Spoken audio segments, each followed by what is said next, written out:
Hello বন্ধুরা, আমি কুমার। তোমরা দেখছো কেরিয়ার গ্রোথ বাংলা। আমি আবারও তোমাদের জন্য একটা নতুন চাকরির খবর নিয়ে এসে গেছি। বন্ধুরা, 2025-এ অল ইন্ডিয়া লেভেলে আইডিবিআই ব্যাংকের তরফ থেকে একটা পার্মানেন্ট জব নোটিফিকেশান জারি করা হয়ে গেছে, যেখানে বহু সংখ্যায় ভ্যাকেন্সি রয়েছে। যেখানে আইডিবিআই ব্যাংকের তরফ থেকে তোমার যে নোটিফিকেশানটা জারি করা হয়েছে সেটা হলো জুনিয়র অ্যাসিস্ট্যান্ট ম্যানেজার। আইডিবিআইয়ের তরফ থেকে তোমার যে নোটিফিকেশান জারি করা হয়েছে সেটা হলো আইডিবিআই পিজিডিবিএফ 2020-26। তোমাদের এখানে অনলাইন অ্যাপ্লিকেশান লাস্ট ডেট হলো 12/3/2025 এবং পেমেন্ট ফিজ হলো লাস্ট ডেট 12/3/2025-এ, অর্থাৎ মার্চ মাসে 12 তারিখ অবধি তোমাদের ফর্ম ফিল আপের লাস্ট ডেট আছে। তোমাদের ওখানে যে পোস্টে রিক্রুটমেন্ট করা হবে সেটা হলো জুনিয়র অ্যাসিস্ট্যান্ট ম্যানেজার গ্রেড ও। যারা এখানে অ্যাপ্লাই করবে তাদেরকে 1 বছরের জন্য post graduation diploma in banking finance PGDBF করানো হবে এবং তার মাঝখানে তোমাদের এখানে 6 মাসের জন্য ক্লাসরুমে স্টাডি চলবে, 2 মাস তোমাদের এখানে ইন্টার্নশিপ চলবে এবং তারপরে 4 মাস তোমাদের অন জব ট্রেনিং চলবে, যার মাধ্যমে তোমাদের পরবর্তী জুনিয়র অ্যাসিস্ট্যান্ট ম্যানেজার পোস্টে রিক্রুটমেন্ট করা হবে। তোমাদের এখানে যে সমস্ত ভ্যাকেন্সিগুলো দেওয়া হবে সেগুলো জোন ওয়াইজ ভাগ করা যায়। আমরা সাউথ অ্যান্ড ওয়েস্টার্ন জোন, সেখানে সেই সমস্ত জোনের মধ্যে আছে আহমেদাবাদ, ভোপাল, বেঙ্গালুরু, চেন্নাই, হায়দ্রাবাদ, মুম্বাই, নাগপুর, কোচি, পুনে।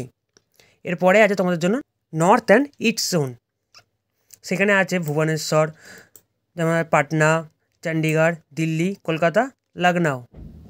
অর্থাৎ তোমাদের কলকাতার মধ্যে যে পোস্টিংটা দেওয়া হবে সেটা ওয়েস্ট বেঙ্গল আর নর্থ ইস্ট স্টেটের আন্ডারে কলকাতাতে। পোস্টের মধ্যে টোটাল ভ্যাকেন্সি পিজিডিবিএফ ভাগ করা আছে। তোমাদের এখানে এডুকেশান কোয়ালিফিকেশান চাওয়া হয়েছে গ্র্যাজুয়েট, মিনিমাম এজ হতে হবে 20 এবং ম্যাক্সিমাম 25। তোমাদের যে ডেট ক্যালকুলেশানটা করা হবে এজের সেটা হলো April 6, 2025 অনুযায়ী।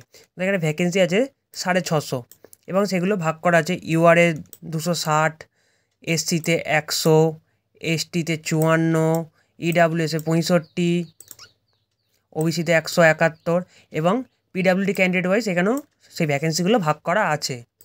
পরের ধাপে তোমাদের জন্য আছে এডুকেশান কোয়ালিফিকেশান। তোমাদের এখানে কোয়ালিফিকেশান চাওয়া হয়েছে graduation, graduate from any discipline from a university recognised by government of India or an equivalent equation recognised by government of India. বলা আছে passing only a diploma course will not be considered qualify eligibility criteria. অর্থাৎ তোমাদের যদি কোনো candidate এখানে diploma করে থাকো তারা কিন্তু এই পোস্টের জন্য অ্যাপ্লিকেবল করতে পারবে না, তাদের এখানে কিন্তু একটা গ্র্যাজুয়েশন সার্টিফিকেট লাগবে। আমাদের কিন্তু এখানে কম্পিউটারও জানতে হবে, পাশাপাশি তোমরা যেখানে অ্যাপ্লাই করছো সেখানকার রিলিজিয়ান ল্যাঙ্গুয়েজও তোমাদের কিন্তু জানতে হবে। তোমাদের আছে এজ, অর্থাৎ তোমাদের মিনিমাম এজ 20 বছর থেকে 25 বছর অবধি হতে হয়। তার মধ্যে তোমাদের কিছু কাস্ট ওয়াইজ ছাড়ও পাবে। এসসি অথবা এসটি হলে 5 বছরের ছাড়, ওবিসি ক্যান্ডিডেট হলে 3 বছরের ছাড় এবং পিডাব্লিউডি ক্যান্ডিডেট হলে 10 বছরের ছাড় এবং এক্স সার্ভিসম্যান এবং আদার্স যে সমস্ত ক্যান্ডিডেটরা অ্যাপ্লাই তাদের জন্য 5 বছরের ছাড় আছে এবং পার্সোনাল অ্যাফেক্টেড বাই 1984 ইয়ার্স হলে 5 বছরের ছাড় পাবে। পরে তোমাদের আছে অ্যাপ্লিকেশান ফি। তোমাদের অ্যাপ্লিকেশান ফি যেটা আছে সেটা 1 মার্চ থেকে 12 মার্চের মধ্যে কমপ্লিট করতে হবে। এসটি, এসসি এবং পিডাব্লিউডি ক্যান্ডিডেটের জন্য 250 টাকা এবং আদার্স অল ক্যান্ডিডেট হলে 1050 টাকা তাদের পেমেন্ট করতে হবে। পরে তোমাদের জন্য আছে হাউ টু অ্যাপ্লাই। তাহলে ফর অ্যাপ্লাই রেজিস্ট্রেশন, তোমাদের এখানে ফার্স্টে রেজিস্ট্রেশন করতে হবে এবং ফিজটা পেমেন্ট করতে হবে। তার পাশেই তোমার যে সমস্ত ডকুমেন্টসগুলো আছে, যেমন ধরো ফটোগ্রাফ, সিগনেচার, আদার্স যেসব ডকুমেন্টসগুলো সেগুলো তোমাদের স্ক্যান করেও এখানে জমা করতে হবে। পাশাপাশি তোমাদের এখানে একটা ভ্যালিড ইমেল আইডি এবং মোবাইল নাম্বারও থাকতে হবে, যেটার মাধ্যমে তোমাদের কাছে সমস্ত রকম SMS অথবা ইমেল তোমাদের কাছে যাবে। যে অ্যাপ্লিকেশান রেজিস্ট্রেশন, এরপর আছে তোমাদের অ্যাপ্লিকেশান রেজিস্ট্রেশন। তোমাদের এই যে লিঙ্কটা আছে এটায় ফার্স্টে ওই লিঙ্কটা ক্লিক করতে হবে এবং লিঙ্কটা ওপেন করে সেখানে গিয়ে ফার্স্টে তোমাদের নিউ রেজিস্ট্রেশন করতে হবে। রেজিস্ট্রেশন ওপেন হলে সেখানে তোমাদের নাম, কন্ট্যাক্ট ডিটেলস এবং ইমেল আইডি সমস্ত দিতে হবে, দিয়ে তোমাদের ফার্স্টে রেজিস্ট্রেশন করে নিতে হবে। তারপরে তোমাদের যে সমস্ত ডকুমেন্টসগুলো আছে সেগুলো কেয়ারফুলি তোমাদেরকে ভেরিফাই করতে হবে এবং তারপর তোমাদের রেজিস্ট্রেশনটা কমপ্লিট করে নিতে হবে। দেয়া আছে যে তোমরা যারা ফিল আপ করে তাদের নিজস্ব নাম, বাবার নাম এবং যে সমস্ত ফিল আপ করবে সেগুলো ডকুমেন্টসগুলো ভালো করে চেক করে নিয়ে ফিল আপ করবে। পরে তোমাদের আছে ডকুমেন্টস, অর্থাৎ তোমাদের এজ প্রুফের জন্য ক্লাস 10 অথবা 12 অথবা বার্থ সার্টিফিকেট এখানে জমা দিতে হবে, অথবা এডুকেশন কোয়ালিফিকেশান হিসেবে high school, intern, marksheet, passing class 10, 12, graduation, এই সমস্ত সার্টিফিকেটগুলো এবং গ্র্যাজুয়েশনের যে প্রতিটা ইয়ারে যে সমস্ত তোমাদের সার্টিফিকেট আছে এবং ইউনিভার্সিটি থেকে যে সার্টিফিকেটটা তোমাদের দেওয়া হবে, এগুলো সব কিন্তু তোমাদের এখানে আপলোড করতে হবে। পাশাপাশি তোমাদের যদি কোনো কাস্ট সার্টিফিকেটও থাকে সেগুলো তোমাদের সেটা জমা করতে হবে এবং সেই সার্টিফিকেটটা যেন সেন্ট্রাল গভর্নমেন্টের হয়। তোমাদের মধ্যে যদি ইডাব্লিউএস হয়ে থাকো তাহলে তো কিন্তু সেমভাবে তাদেরকেও সেই ডকুমেন্টসগুলো জমা করতে হবে এবং ইডাব্লিউএস সার্টিফিকেটটা সেখানে জমা দিতে হবে। তোমার যদি কারো ওয়ার্ক এক্সপিরিয়েন্স থেকে থাকে তো তাহলে তোমরা এখানে ওয়ার্ক এক্সপিরিয়েন্স হিসেবে তাদের অফার লেটার বা relieving letter, pay off salary slip সমস্ত দিতে পারো। যারা পিডাব্লিউবিডি ক্যান্ডিডেট হবে তাদেরকেও এখানে তাদের সমস্ত ডিসএবিলিটি সার্টিফিকেটগুলো শো করাতে হবে। তোমাদের এখানে ফটোগ্রাফ আইডেন্টি হিসেবে PAN card, passport, driving licence, voter card, bank passbook, photograph, other সমস্ত ডকুমেন্টসগুলো তোমাদের যে কোনো দুটো কিন্তু তোমাদের এখানে নিয়ে যেতে হবে। এখানে সিলেকশন প্রসেস যেটা আছে সেখানে তোমাদের অনলাইন টেস্ট হবে এবং পার্সোনাল ইন্টারভিউ কিন্তু হবে।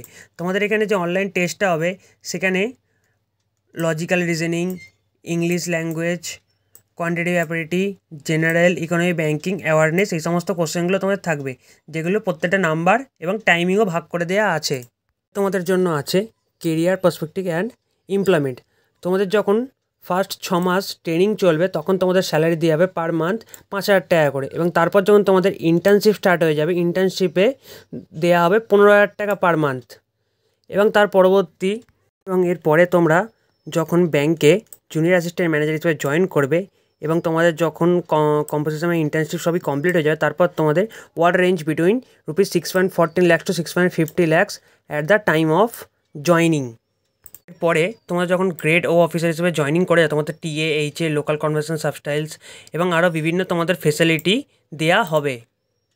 তোমাদের জন্য লাস্ট ধাপ আছে guidance for scanning upload photo and signature. এখানে ফটোটা আপলোড করবে সেটা 4.5 সেন্টিমিটার ইন্টু 3.5 সেন্টিমিটার মধ্যে হতে হবে। ফটোগ্রাফটা কিন্তু রিসেন্ট তোলা ফটো হতে হবে, সেটা কালার পিকচার হতে হবে। তোমরা যে ফটোটা নেবে সেটা কিন্তু ব্যাকগ্রাউন্ডটা হোয়াইট হতে হবে এবং তোমরা যে ফটোটা তুলবে সেটা কিন্তু ক্যামেরার দিকে স্ট্রেট তাকিয়ে ফটোটা তুলতে হবে। এরপরে আছে তোমাদের সিগনেচার। তোমাদের যে সিগনেচারটা করবে সেটা কিন্তু ব্ল্যাক ইঙ্ক পেনে করতে হবে। সেটা এবার ডাইনামিক 140x60 পিক্সেলের মধ্যে হতে হবে, যেটা সাইজ 10 KB থেকে 20 KBর মধ্যে, এবং তার পাশাপাশি তোমাদের লেফট থাম্পও ইমপ্রেশন দিতে হবে যেটা ব্লু ইঙ্কে, এবং যেটা 240 থেকে 240x200 DPI'র মধ্যে হতে হবে, এবং যেটা ফাইল সাইজ 20 KB থেকে 50 KBর মধ্যে হতে হবে। এবং এর পাশাপাশি তোমাদের হ্যান্ড রাইটিং ডিসক্লেমারও দিতে হবে, যেখানে তোমরা যে ডিসক্লেমারটা দেবে সেটা সম্পূর্ণ ইংলিশে লিখতে হবে এবং সেটা জেপিজি আকারেই ফাইলটা আপলোড করতে হবে, যেটা ডাইনামিক রেঞ্জ 800x400 পিক্সেলের মধ্যে হতে হবে, যেটা ফাইল সাইজ 50 থেকে 100 KBর মধ্যে। এবং তোমরা যে সমস্ত ডকুমেন্টসগুলো আপলোড করবে সেগুলো কিন্তু সমস্ত কালারিং হিসেবে আপলোড করতে হবে এবং সেগুলোর ফাইলিং স্পেসিফিক্সও বলা আছে। ওটা তোমাদের জন্য এই অবধি। তোমার যদি ভিডিওটা ভালো লেগে থাকে তাহলে চ্যানেলটা লাইক করে সাবস্ক্রাইব করে দেবে এবং পাশে থাকা নোটিফিকেশান বেলটাও অন করে দেবে।